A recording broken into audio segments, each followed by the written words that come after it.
இஸ்லாமிய மக்கள் சிறுபான்மை, கிறிஸ்தவ மக்கள் சிறுபான்மைனா இதை சிறுபான்மைன்னு சொல்றவேன்னா மொழி சிறுபான்மை. அதை நுட்பமாக கவனிச்சுக்கணும்.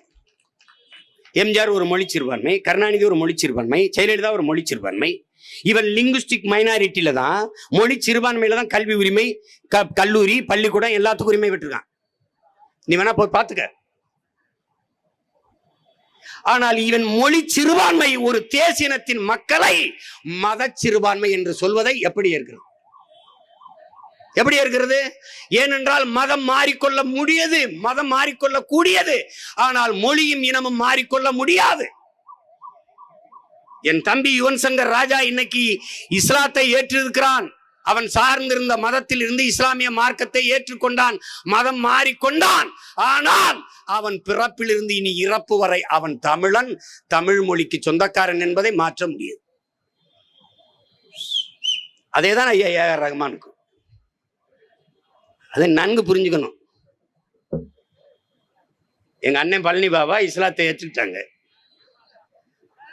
தமிழா இன உணர்வு கொள்ளாதே, இன வெறிகொள், இல்லை என்றால் நீ ஆளப்படுவாய், ஒருபோதும் ஆள மாட்டாய் என்ற முழக்கருக்கு வலையொலியில் தட்டிப்பார்.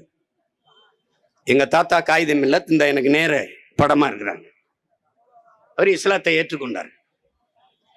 இந்திய மொழிகளில் ஆட்சி மொழி எது வர வேண்டும் என்று கருத்து பகிர்வு கூட்டம் நடக்கிற போது இந்திய மொழிகளில் தொன்மையான மொழி எதுவோ அதுதான் ஆட்சி மொழியாக வர வேண்டும். இந்த கருத்து முன்வைக்கப்படுது. அப்போ ஒரு பெரியவர் எழுந்து சொல்கிறார், இந்திய மொழிகளிலே மிக தொன்மையான மொழி ஆட்சி மொழியாக வர வேண்டும் என்றால் தமிழ்தான் வர வேண்டும். தமிழ்தான் இந்திய மொழிகளின் மிக மிக மூத்த மொழி, தொன்மையான மொழி. அதை எந்த வரலாற்று ஆய்வறிஞனும் தொல்பொருள் ஆராய்ச்சியாளனும் மறுக்க முடியாது என்று பதிவு பண்ணிட்டார். அப்போது நேரு பெருமகனார் அவர்கள், சாய்பு, நீங்கள் உருதை கேட்பீர்கள் என்றால் நீங்கள் தமிழை கேட்கிறீர்களே.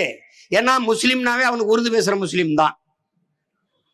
அப்ப நம் தாத்தா முன்வைத்த முழக்கம், என் அன்பு தம்பி தங்கைகளே, நான் அல்லாஹ் என்று அழைப்பதற்கு முன்பே அம்மாவென்று அழைத்தவன், இஸ்லாம் எங்கள் வழி, இன்ப தமிழே எங்கள் மொழி என்ற முழக்கத்தை முன்வைத்தவர். ஏன் மதம் மாறிக்கொள்ள முடியுது, மொழியும் இனமும் மாறிக்கொள்ள முடியாது. அதனால நீ மொழி சிறுபான்மை, நீ என்னை மத சிறுபான்மை என்று சொல்வதை நிப்பாட்டு. நீ எனக்கு இடஒதுக்கீடு கொடுத்தோம் என்று சொல்லாதே. நீ இருக்கிற இடமே நாம் போட்ட பிச்சை, நாம் போட்டது உனக்கு. மொத்த இடமும் என்னது? நீ யாரா எனக்கு இடஒதுக்கீடு கொடுக்க? இடம் என்னதுடா?